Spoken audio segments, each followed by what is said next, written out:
Za moderen električni avtomobil je zelo koristno, da vsakič, ko ga parkiramo, da ga tudi priključimo v električno omrežje. Zaradi tega, ker bo električna polnilnica baterijo našega električnega avtomobila ves čas ohranila na optimalni temperaturi, se pravi, jo bo ogrevala in pa tudi ohlajala po potrebi. Ampak prihaja pa čas, ko bo ta stalna povezava med avtomobilom in pa omrežjem tudi stroškovno zelo upravičena. Poglejmo.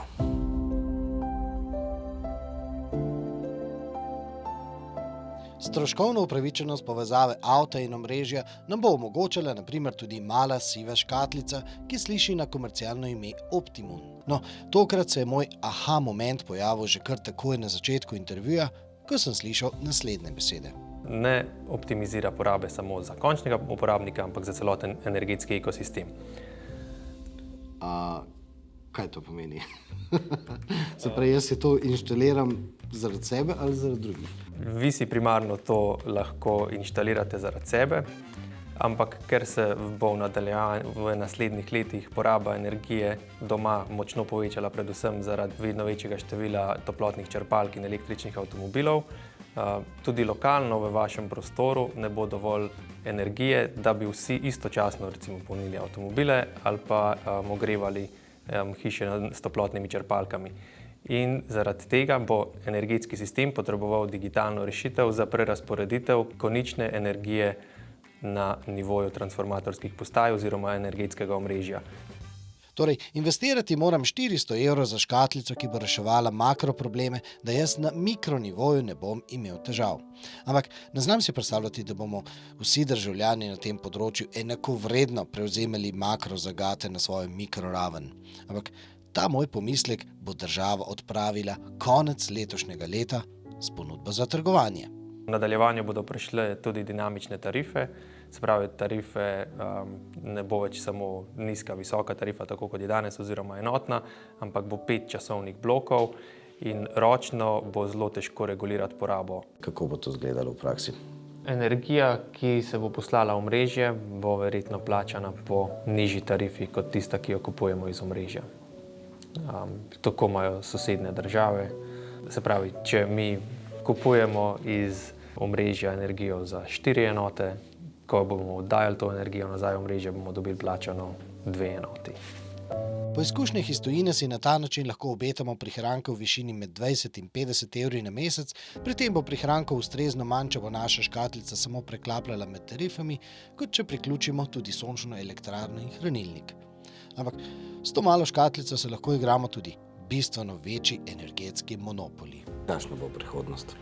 Ja, kot je zdaj videti in kot se napoveduje tudi za zakonodajo, sta tle 2 večji stvari. Eno je seveda to, da bo rezanje koničnih moči, se pravi, da naenkrat ne odjemamo preveč električne energije, preveč moči iz omrežja, zelo pomembno in vedno dražje, predvsem pa tisti, ki se bodo znali temu prilagoditi, ki bodo znali recimo zmanjšati porabo, kadar v omrežju manjka elektrike, bodo s tem lahko zaslužili.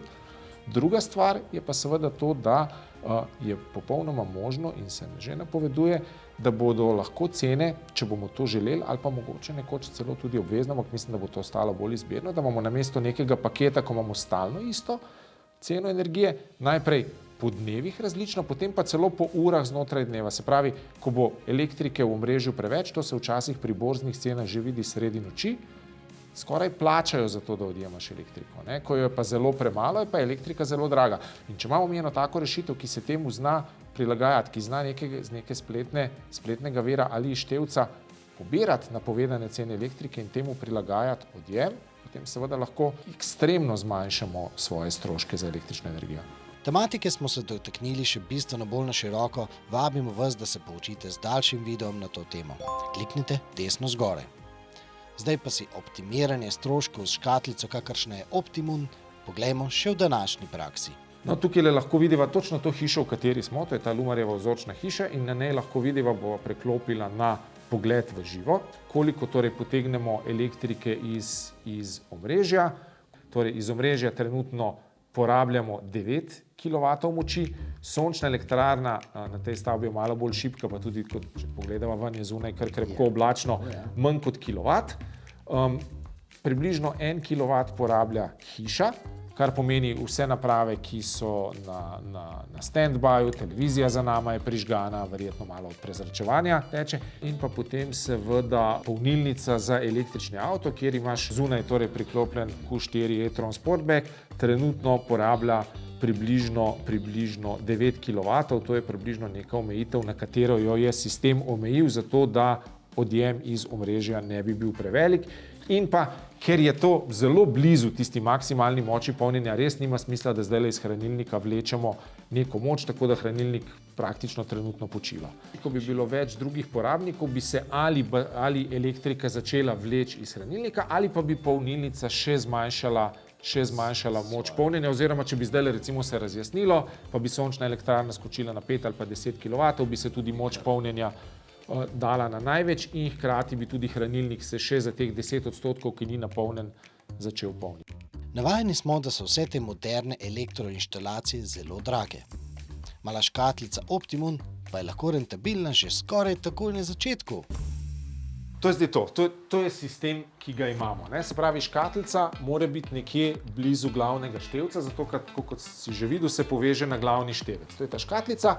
Drugi vhod, ki ga ima, je torej mrežni kabel in preko omrežja hišnega je povezana z vsemi ostalimi napravami. Katere so te ostale naprave? Zunaj polnilnica, na katero je priklopljen Audi. Tole, na čemer sloniš, je hranilnik, ki je tudi povezan, kot lahko se tukaj vidiš v sistem, razmernik sončne elektrarne in to je to. To pomeni, da lahko tudi jaz cenejšo polnilnico vzamem.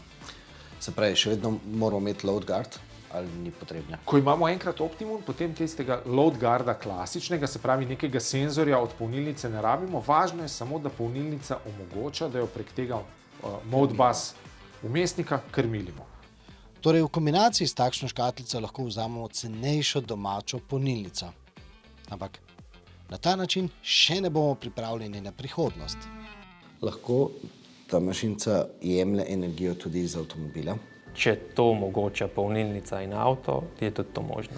Kakšno polnilnico pa potrebujem, da bi to lahko delala?